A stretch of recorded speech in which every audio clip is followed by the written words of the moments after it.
गाजर में दूध डालें और मज़ेदार सा मीठा बना लें। अगर आप चाहते हैं कि आप कम खर्च में अच्छा सा मीठा तैयार कर लें तो ये रेसिपी आपके लिए है।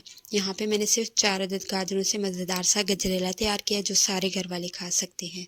बिस्मिल्लाहिर्रहमानिर्रहीम, अस्सलामु अलैकुम, welcome to my YouTube channel.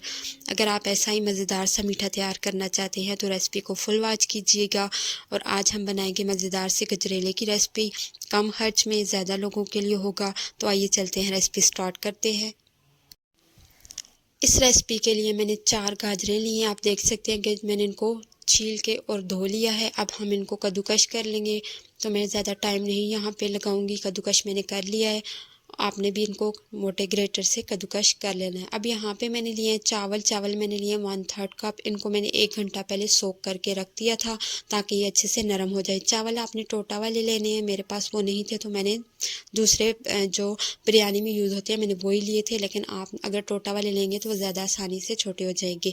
अब इनको बिल्कुल बारीक हमने हाथों से पीस लेना है। अगर आप चाहें तो आप इसको ब्लेंडर में डाल के थोड़ा सा पानी डाल के उस तरह से एक दफ़ा ब्लेंडर चला लें, बहुत कम टाइम के लिए, ज़्यादा नहीं चलाना, और इसको निकाल लें।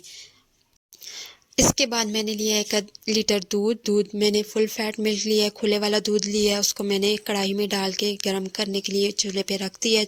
दूध जब गर्म हो जाएगा तो उसमें हमने कद्दूकश की हुई गाजरें ऐड कर देनी है। तो यहाँ पे जो मैंने 4 अदद गाजरें ली थी, कद्दूकश की थी, वो मैंने इसमें ऐड कर दी। इसको मिक्स कर लेंगे। मिक्स करने के बाद इसको हमने बॉयल आने देना है। 5 से 7 मिनट लगेंगे। फ्लेम आपने थोड़ा हाई रखनी है अभी। तो यहाँ पे मैंने फ्लेम को हाई किया हुआ था। 5 मिनट के अंदर तकरीबन इसके बॉयल आ गया है। अब बॉयल आने के बाद इसमें हम चावल ऐड करेंगे, वही चावल जो हमने तो हाथों से पीस लिए थे। चावल ऐड कर देंगे सारे इसमें। चावल मैंने 1/3 कप लिए हैं। ज़्यादा चावल आपने नहीं लेने, इतना आपके 1 लीटर दूध के लिए इतने चावल काफ़ी हैं। इनको भी मिक्स कर लेंगे। बॉयल आने के साथ जो दूध खुश्क होके आपका बर्तन के साथ लगता है उसको भी आप उतार लें। उससे इसका जो जायका है वो और भी मज़ेदार सा हो जाता है और एक तो बर्तन भी साफ़ हो जाता है।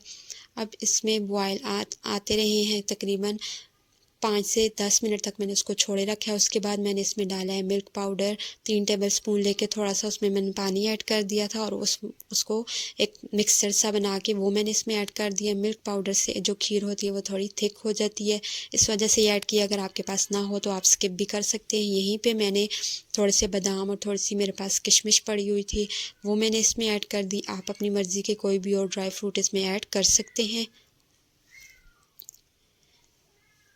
अब दोबारा से हमने इसको पकाना है। 10 से 15 मिनट तक ये ऑलरेडी पक चुकी है, लेकिन अभी और हमने इसको इतना पकाना है कि इसको बिल्कुल ये थिक हो जाए। इससे पहले मैंने इसमें ऐड किया 1/2 कप शुगर ये थोड़ी सी कम थी, मैंने बाद में 1/2 कप और डाली थी। अगर आप कम मीठा पसंद करते हैं तो ये काफ़ी है, लेकिन अगर आप अपने टेस्ट के हिसाब से कम या ज़्यादा यहाँ पे शुगर डाल सकते हैं। 1/2 कप मैंने अभी डाली है, लेकिन ये कम थी। तो यहाँ पे तकरीबन 20 से 25 मिनट तक मैंने उसको कवर करके रख दिया था। तो ये गजरेला जो है 25 मिनट के बाद मैंने इसको चेक किया तो देखें, अगर आपके चावल इस तरह बीच में नज़र आ रहे हो तो आप उनको इस तरह से मैश कर लें ताकि चावल बीच में बिल्कुल छोटे हो जाएं और नज़र ना आए। तो 25 मिनट के बाद गजरेला जो है वो तकरीबन रेडी हो चुका है। 1 से 2 मिनट तक मैं इसको इसी तरह मैश कर लूँगी ताकि चावल जो है बिल्कुल नरम, बिल्कुल गुम हो जाएं और बीच में नज़र ना आए। और इसके बाद देखें, आप इसकी थिकनेस चेक कर सकते हैं, कितना थिक और कितना मज़े का यमी सा नज़र आ रहा है, उतना ही मज़े का इसका जायका भी था। तो आप ज़रूर इस रेसिपी को ट्राई कीजिएगा। मैंने चूल्हा यहाँ पे बंद कर दिया था और इसको मैंने डिश आउट कर लिया, बादाम और थोड़ी सी किशमिश के साथ इसको गार्निश कर लिया है।